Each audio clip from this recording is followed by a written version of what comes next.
Good morning and नमस्कार दोस्तों, स्वागत है आप सभी का आपके अपने YouTube channel GK search engine पर। आज है 1 फरवरी 2022 और 1 फरवरी से रिलेटेड राजस्थान करंट अफेयर्स के जितने भी इंपॉर्टेंट क्वेश्चन हैं सभी हम इस वीडियो में डिस्कस करने वाले हैं।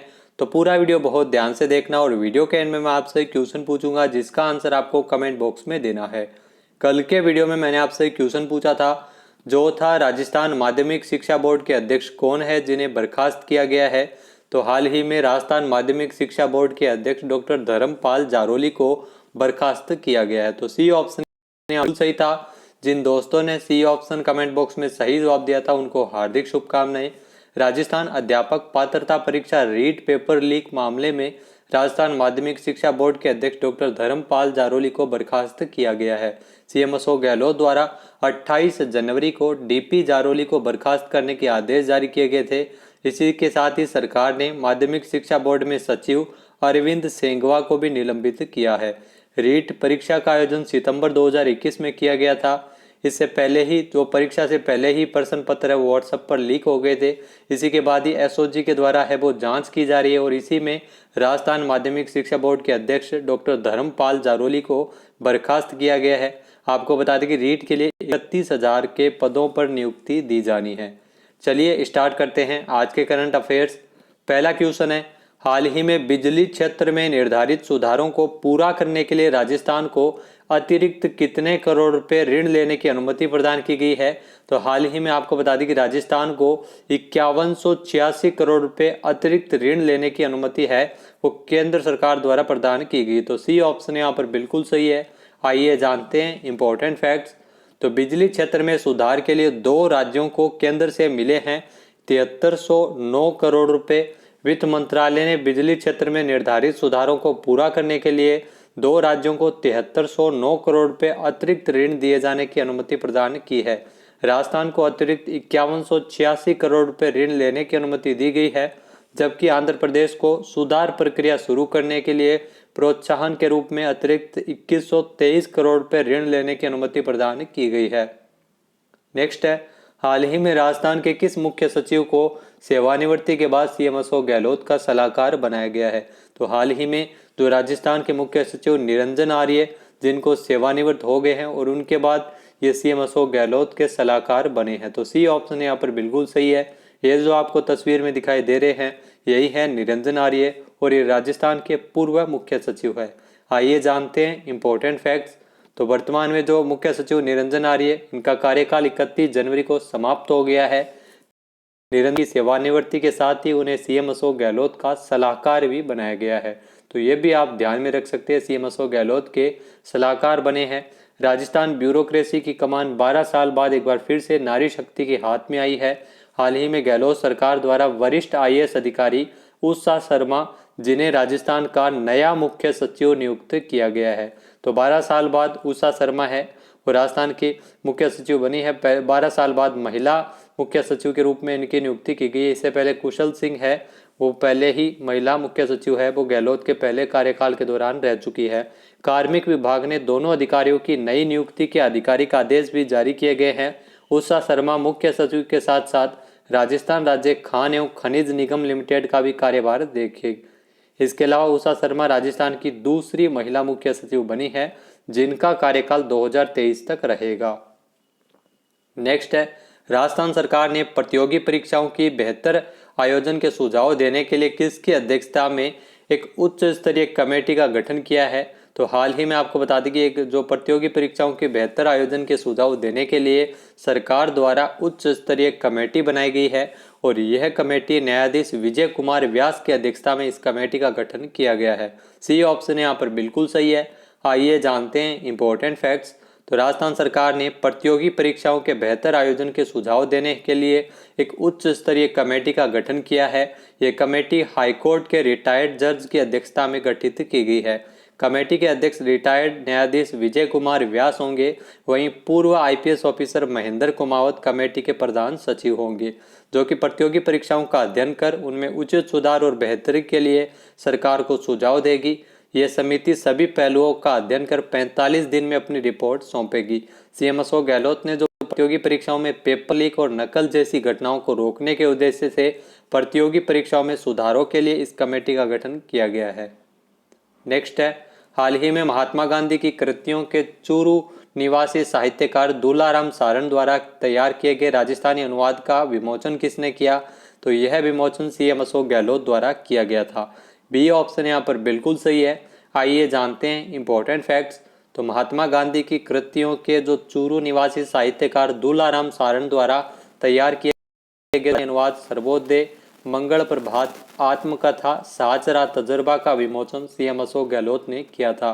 30 जनवरी को जो गांधी स्मृति शहीद दिवस पर यह विमोचन किया गया था। सीएम अशोक गहलोत ने गांधी साहित्य युवाओं के बीच अधिकाधिक पहुंचे ये सामयिक की जरूरत है, इसके आधार पर निर्देश भी जारी किए गए थे। नेक्स्ट है, हाल ही में एक रिपोर्ट के अनुसार राजस्थान बेरोजगारी में कौन से स्थान पर है? तो राजस्थान है वो बेरोजगारी में अव्वल है, यानी पहले स्थान पर है। सी ऑप्शन यहाँ पर बिल्कुल सही है। आइए जानते हैं इंपॉर्टेंट फैक्ट्स। तो दैनिक भास्कर की एक रिपोर्ट है, उसके अनुसार जो राजस्थान में सबसे ज्यादा 20.67 लाख ग्रेजुएट बेरोजगार है, वहीं कुल बेरोजगारों की संख्या भी 65 लाख के करीब है, जो देश के अन्य राज्यों में सबसे अधिक है। बेरोजगारी में राजस्थान के अव्वल आने का खुलासा जो गैर सरकारी संस्था centre for monitoring Indian economy के जो ताजा आंकड़ों से भी किया गया था। भारत में आबादी के लिहाज से 7वां सबसे बड़ा राज्य राजस्थान बेरोजगारी में भी टॉप पर है। राजस्थान में बेरोजगारी का आलम यह है कि प्रदेश में ग्रेजुएट किए हुए हर दूसरे शख्स के पास कोई भी काम नहीं है, यानी कुल बेरोजगारों की संख्या राजस्थान में सर्वाधिक 65 लाख के करीब है। नेक्स्ट है, हाल ही में राजस्थान में राजीव गांधी जल संचय योजना के लिए कितने करोड़ रुपए का अतिरिक्त प्रावधान किया गया है? तो राजस्थान में राजीव गांधी संचय योजना के लिए 302 करोड़ रुपए का अतिरिक्त प्रावधान किया गया है। बी ऑप्शन यहाँ पर बिल्कुल सही है। आइए जानते हैं इंपॉर्टेंट फैक्ट्स। तो सीएम अशोक गहलोत ने राजीव गांधी जल संचय योजना के लिए 302 करोड़ रुपए का अतिरिक्त प्रावधान भी किया है। राज्य में वर्षा जल का अधिकतम संचयन, संरक्षण और उपलब्ध जल स्रोतों का विवेकपूर्ण उपयोग सुनिश्चित इसके माध्यम से किया जा सकेगा। राजीव गांधी जल संचय योजना, इसका पहला चरण 20 अगस्त 2019 को राज्य के सभी 33 जिलों में शुरू हुआ था। नेक्स्ट है, राजस्थान तीसरे राष्ट्रीय जल पुरस्कार 2020 की सर्वश्रेष्ठ राज्यों की श्रेणी में कौन से स्थान पर रहा था? तो राजस्थान है वो तीसरे राष्ट्रीय जो जल पुरस्कार 2020 की सर्वश्रेष्ठ राज्यों की श्रेणी में राजस्थान दूसरे स्थान पर है। सी ऑप्शन यहाँ पर बिल्कुल सही है। आइए जानते हैं इंपॉर्टेंट फैक्ट्स। तो केंद्रीय जल शक्ति मंत्री गजेंद्र सिंह शेखावत ने 7 जनवरी को तीसरे राष्ट्रीय जल पुरस्कार 2020 की घोषणा की थी, जिसमें आपको बता दें कि सर्वश्रेष्ठ राज्यों की श्रेणी में उत्तर प्रदेश ने पहला स्थान हासिल किया था, दूसरे स्थान पर राजस्थान रहा था और तीसरे स्थान पर तमिलनाडु रहा था। जल संसाधन मंत्रालय की तरफ से जो पहला राष्ट्रीय जल पुरस्कार है वो साल 2018 में शुरू किया गया था। राष्ट्रीय जल पुरस्कार के माध्यम से देश भर के प्रमुख संगठनों को प्रोत्साहित किया गया, जिसमें जल संसाधन प्रबंधन के तरीकों पर बल दिया गया है। नेक्स्ट है, राजस्थानी भाषा के लिए साहित्य अकादमी पुरस्कार 2021 किसे दिए जाने की घोषणा की गई थी?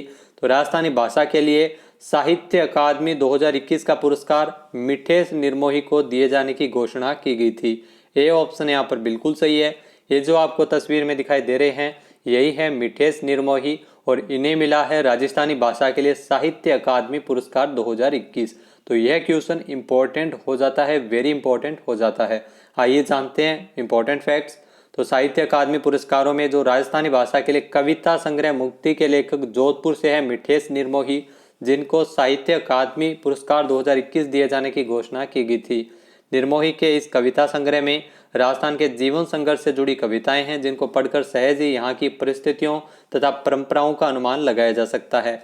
साहित्य अकादमी पुरस्कार 2021 20 भाषाओं के लिए 30 दिसंबर को इसकी घोषणा की गई थी। इसके अलावा गुजराती, मैथिली, मणिपुरी और उर्दू भाषाओं के विजेताओं की घोषणा बाद में भी की जाएगी।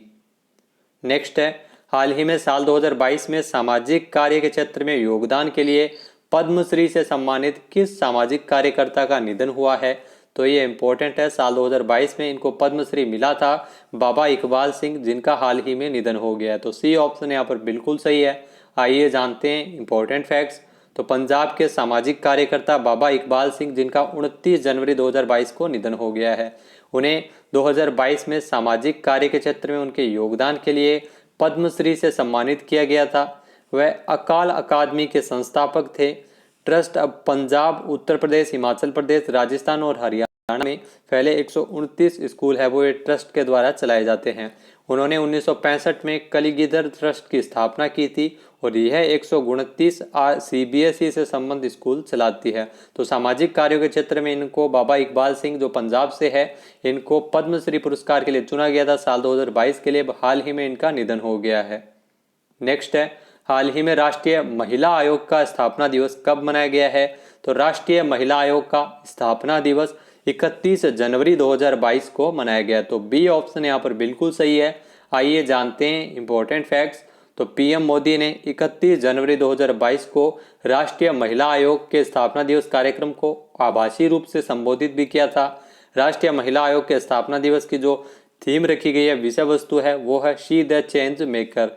महिलाओं के लिए संवैधानिक और कानूनी सुरक्षा उपायों की समीक्षा करने के लिए, उपचारात्मक विधायी उपायों की सिफारिश आदि करने के लिए इसको मनाया जाता है। राष्ट्रीय महिला आयोग अधिनियम 1990 के तहत जो जनवरी 1992 में, हाल ही में आपको बता दी 31 जनवरी को स्थापना दिवस मनाया गया था। जनवरी 1992 में इसकी स्थापना की गई थी एक वैधानिक निकाय के रूप में। राष्ट्रीय महिला आयोग की जो अध्यक्ष है वर्तमान में वो है रेखा शर्मा। बात कर लेते हैं आज के हमारे क्विज की। तो आज का हमारा क्विज है, हाल ही में नागौर के विश्वविख्यात राज्य स्तरीय श्री रामदेव पशु मेले का आयोजन कब से किया जाएगा? एक बार फिर से सुनिएगा, नागौर के विश्वविख्यात राज्य स्तरीय रामदेव पशु मेले का आयोजन है वो कब से किया जा रहा है? इसका सही आंसर आपको कमेंट बॉक्स में देना है। और अगर ये वीडियो आपको पसंद आए तो इसे लाइक और शेयर जरूर कीजिएगा। साथ ही साथ हमारे चैनल को भी जरूर सब्सक्राइब करें। वीडियो की जो PDF फाइल है वो आप वीडियो के डिस्क्रिप्शन बॉक्स से डाउनलोड कर सकते हैं और इस क्वेश्चन का आंसर आप वोट करके भी कर सकते हैं। दोस्तों, जनवरी माह के 60+ इंपॉर्टेंट क्वेश्चन वो भी पूरी व्याख्या के साथ आपको इस चैनल पे मिल जाएगा, तो उसको आप जरूर देख सकते हैं वीडियो को। इसके अलावा PDF फाइल भी आप डिस्क्रिप्शन बॉक्स से डाउनलोड कर सकते हैं। वीडियो देखने के लिए धन्यवाद। जय हिंद, जय भारत, जय राजस्थान।